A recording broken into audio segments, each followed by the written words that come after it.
দর্শক দেখতে পাচ্ছেন যে মির্জা ফখরুল ইসলাম আলমগীর, যিনি বিএনপির মহাসচিব, তিনি কিন্তু এই মুহূর্তে এভার কেয়ার হসপিটালের সামনে থেকে কিন্তু বের হয়ে যাচ্ছেন। বিএনপির চেয়ারপারসন বেগম খালেদা জিয়াকে দেখার পরে কিন্তু এই মুহূর্তে হসপিটাল থেকে বেরিয়ে যাচ্ছেন বিএনপির মহাসচিব মির্জা ফখরুল ইসলাম আলমগীর। সেটি আপনাদেরকে দেখানোর চেষ্টা করছি। এই মুহূর্তে রয়েছি রাজধানীর এভার কেয়ার হাসপাতালের ঠিক সামনে, এবং যেমনটি বলছিলাম যে বিএনপির চেয়ারপারসন বেগম খালেদা জিয়ার স্বাস্থ্যের যে সেই সর্বশেষ জানানোর জন্য কিন্তু সরাসরি আমরা সংযুক্ত রয়েছি বাংলাদেশ প্রতিদিনের অফিসিয়াল ফেসবুক পেজ ও ইউটিউবে।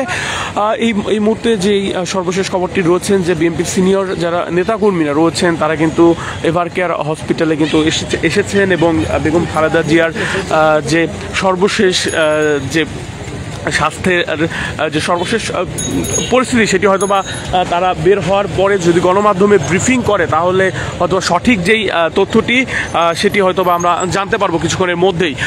সেই সাথে জানিয়ে রাখতে চাই যে বেগম খালেদা জিয়ার অসুস্থতা নিয়ে কিন্তু ইতিমধ্যে আমরা দেখেছি যে সোশ্যাল মিডিয়ায় অর্থাৎ বিভিন্ন মাধ্যমে কিন্তু সকলেই উদ্বেগ প্রকাশ করছেন এবং দেশবাসীর কাছে কিন্তু দোয়া চাচ্ছেন, এবং প্রধান উপদেষ্টা, যেমনটি বললাম যে প্রধান উপদেষ্টা ডক্টর মোহাম্মদ ইউনূসও কিন্তু খালেদা জিয়ার সুস্থতা কামনা করে দেশবাসীর কাছে দোয়া চেয়েছেন।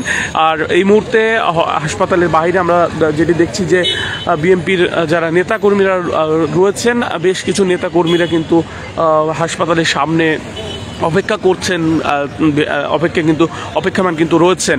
একই সাথে বিএনপির চেয়ারপারসন বেগম খালেদা জিয়ার যেই স্বাস্থ্যের খোঁজ খবর সেটি কিন্তু লন্ডন থেকে বিএনপির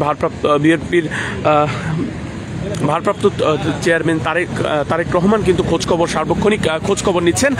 যদি আরেকটি বিষয় জানিয়ে রাখতে চাই যে এভার কেয়ার হসপিটালে কিন্তু বেগম খালেদা জিয়ার সাথে কিন্তু রয়েছেন বেগম খালেদা জিয়ার যিনি পুত্রবধূ রয়েছেন, সেই পুত্রবধূ কিন্তু রয়েছেন এখানে। শর্মিলা রহমান তিনি কিন্তু হসপিটালেই রয়েছেন।